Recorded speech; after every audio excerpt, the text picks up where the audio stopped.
Being negative is terrible for you, and your life becomes better when you are more positive than negative. But you don't really need to tell me this. I have a feeling that you know this already, but just knowing often isn't enough. And that's why in today's talk, we will look at why you need to wage a war against your negative thoughts, how it is a war of attrition, different strategies for tackling negative thinking, and also how you can easily get started on being more positive. Sounds useful? Then listen to the podcast to learn more. Hello everyone, welcome back to another episode of the Growth Philosophy Podcast, a bite-sized weekly podcast focused on empowering you to think better and upgrade your life. By the way, if you want to learn more about thinking better, adopting a better mindset and upgrading your life, be sure to hit the subscribe button so that you get notified the next time a talk like this comes out on the podcast. And with that, let's begin. So let's talk about negative thoughts. In the last talk, I went over negative thinking and how harmful they can be for us. They directly affect our brains and also impact our mental well-being and even our health. Negative thoughts are called negative for a reason, and they do absolutely nothing good in your life. Quite the opposite is true, in fact, because negative thoughts only cause harm, and the more of them you have in your head, the more damage they cause. The damage is there no matter the quantity of negative thoughts. In fact, neuroscientific research has found that even the teeny tiniest of negative thoughts negatively impacts our brains. Here is how that works. Anytime we have or express a negative thought, our brain releases stress hormones. And I doubt I need to tell you that that's not a good thing. Stress isn't just unpleasant and uncomfortable, it also negatively impacts our health and even our memory. The more we experience negative thoughts, the more stress hormones our internal systems are exposed to, and the more harmful their effects become as they build up over time. But as if that wasn't bad enough, negativity has a whole secondhand smoking effect too, since it harms not just the person having the negative thoughts, but it also affects anyone else who might hear the negative thoughts. So just like with smoking, it hurts anyone else who is exposed to it. And that makes it even more important to be careful about not letting your negative thoughts take over your mind. But before we delve into more about the how, there is something you need to keep in mind. And it is that beating yourself up over having negative thoughts is not the point. In fact, that only makes things worse. When it comes to dealing with negative thoughts, one of the most important things to realize is that negative thinking cropping up is a very, very normal thing. And it happens to everyone. Having negative thoughts does not automatically turn you into a negative person. It's important to remember that. That only happens when you do nothing about them. So just having negative thoughts doesn't make you negative. You become negative when you do not do anything about the negative thoughts. So you can't feel bad or beat yourself up over having negative thoughts. And this is very, very important to remember. Because beating yourself up can only make things worse, not better. Now, positive thinking doesn't exist in a vacuum. Just like light doesn't exist without darkness, and for every night, there is day. Positive and negative thinking are just two sides of the same coin, or mind, to be more accurate. So expecting yourself to be absolutely, completely and totally free of negative thoughts isn't a practical idea, and might actually be impossible for the reasons I mentioned just now. It's natural to have negative thoughts. They're usually part of our mind's attempts to keep us safe. So negative thoughts aren't evil, right? They aren't evil thoughts, they're just negative thoughts. They only become an issue when they overpower your positive thoughts or push them out completely. Negative or dark thoughts can be all-encompassing sometimes, like when it happens if you're severely anxious or having a panic attack. Negative thinking becomes a terrible illness in those situations. And that is why we need to work on winning the war against negative thinking. Not to completely destroy it, since that isn't a practical objective, but rather to weaken it so that it can't wage a war against you and your better judgments. Because there is always a war going on. So the only thing that differs is whether you are the one who is winning or your negative thoughts, right? So you have to decide who will win. But the important thing, well, at least one of the important things to remember, is that you cannot beat yourself up if you find yourself mulling over negative thoughts, or even if you give in to negative thoughts once in a while. Beating yourself up or berating yourself for falling off the wagon, or for negative thoughts creeping into your psyche once in a while, does not help you. But beating yourself up over having negative thoughts can harm and can even perpetuate the cycle of negativity. Instead, the better option is to just gently guide your mind away from the negativity. Shake yourself off, mentally, if you will. Awareness is the key here, as is being compassionate with yourself. We are usually our worst critics, so compassion isn't just important for others, it is also important for our own selves. Don't beat yourself up if you find yourself in the grasp of negative thoughts. It's not your fault. It's actually no one's fault, because your mind is probably just being overprotective. So gently guide yourself away and notice such instances and occurrences so that you are more vigilant in the future. When you do this, and do it consistently, you will find that it becomes easier and easier to keep the negative thoughts far away from you. Over time, you should be able to simply observe those negative thoughts as they try to sneak in, but you will also be able to just let them pass without causing any damage, or even shut the metaphorical door on them. Be gentle with yourself. It's okay to get negative thoughts once in a while, especially when you're just starting off your practice. So remember that. You will get better at this over time. Just be consistent and keep at it. Over time, you will become better and better at seeing the positive and staving off the negative. There is even more good news, because winning the war against negative thinking isn't actually as hard as you might think. Just keep this simple thing in mind. Positivity or negativity is simply a numbers game, and whichever type of thinking there is more of wins. So if you have lots of negative thoughts, a very simple way you can get started with tackling that is to have more positive thoughts. You can do this actively by doing things like listing the things you're thankful for right now or just in general. That can be a very easy way to ramp up the number of positive thoughts you have. And this practice can help you limit the damage negative thinking can do to you. And the more you do this, the less of a foothold negative thoughts will have in your psyche, and the less damage it can cause to your life. Practicing an attitude of gratitude in that sense is one of the best things you can do for yourself, and even for others, since the people around you will be affected positively when you are positive. Another easy and effective way to defeat negativity, or even to just keep it at bay, is to think about the positive effect or outcome of whatever it is that you're thinking about. So think about the best case scenario. If you're worried about the outcome of an upcoming interview, for example, rather than focusing on the things that might go wrong, using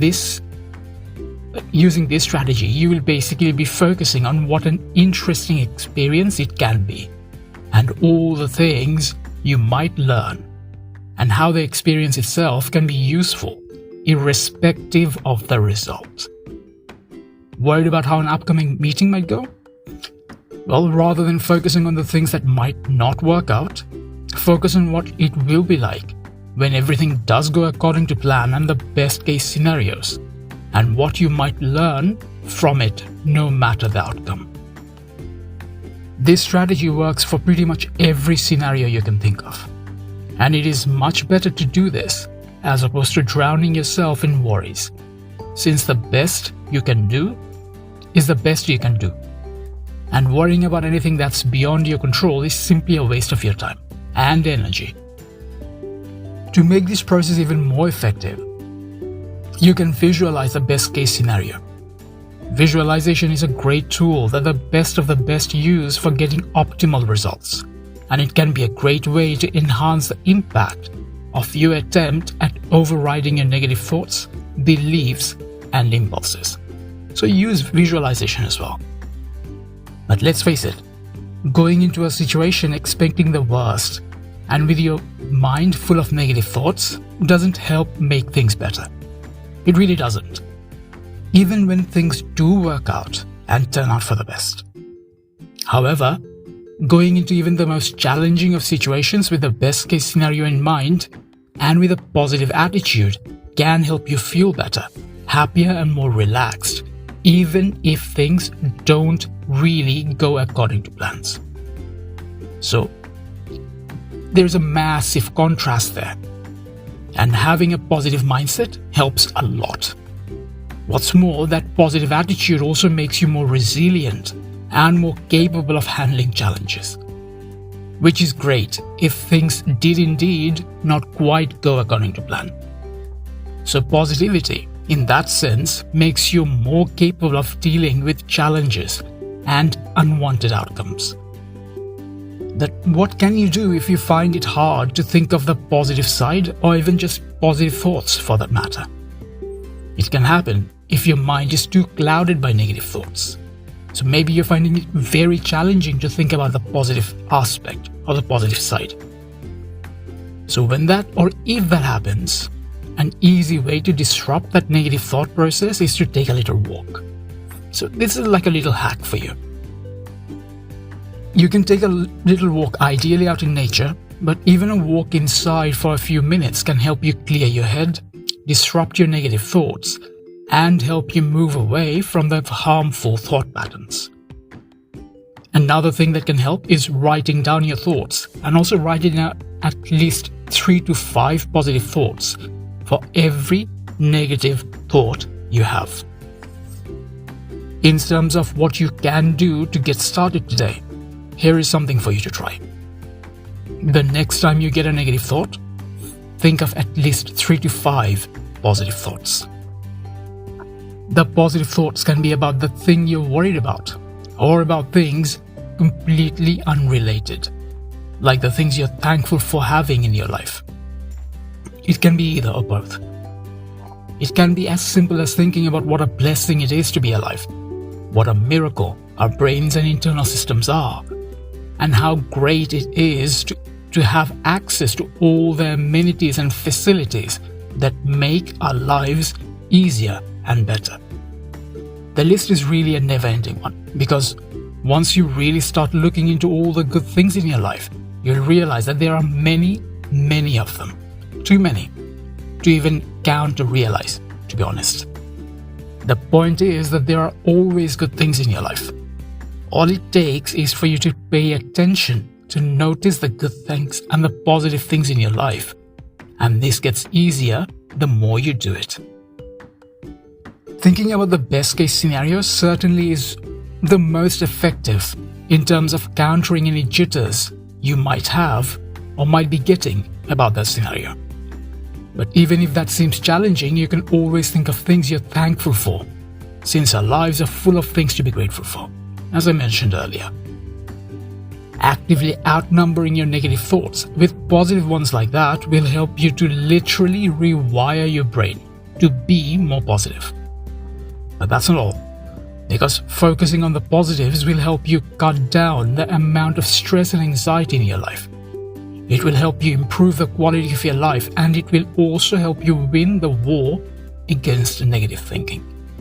And that matters a lot, because winning the war against your negative thinking will help you to think better, stress less, communicate more effectively, make better decisions, remember more, learn more, and a whole host of other benefits. That list can go on and on. Suffice to say that being more positive than negative is really, really good for you. And not just for you, but also for the people around you.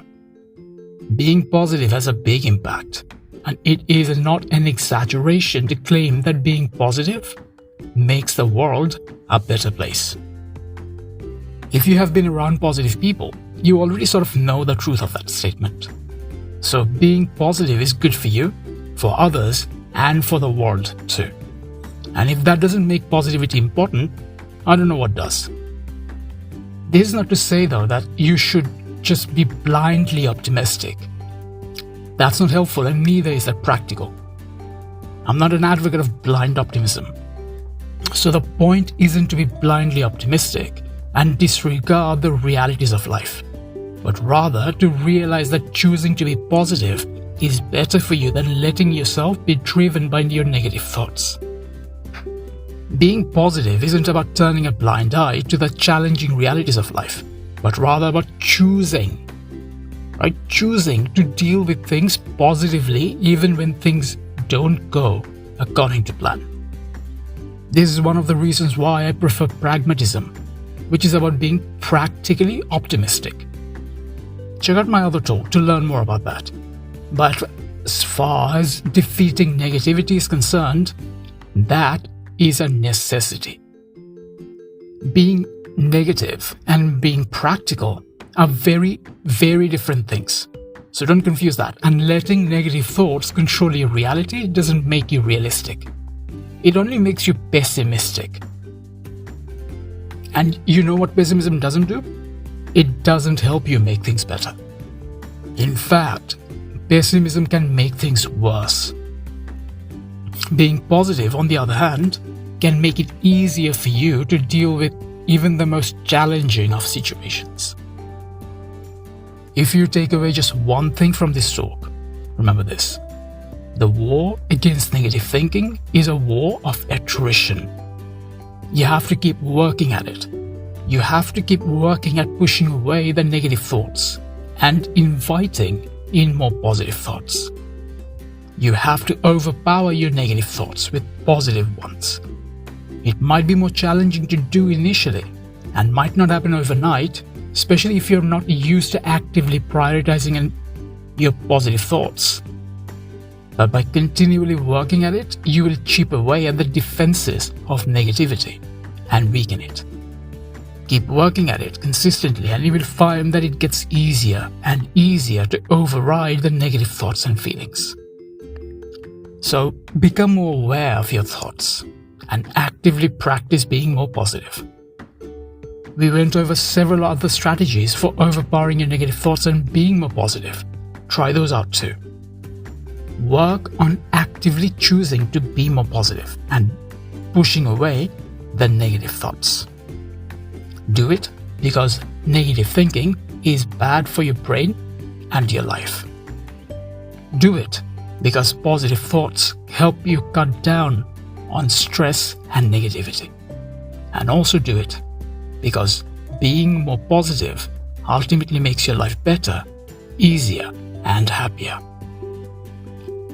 This brings us to the end of this talk. Hopefully you gained a lot from this. If you like this talk, be sure to like and subscribe to the podcast so that you don't miss out on any of my future talks. I look forward to catching you again next week. Have a great week, everyone. And don't forget, think better to upgrade your life.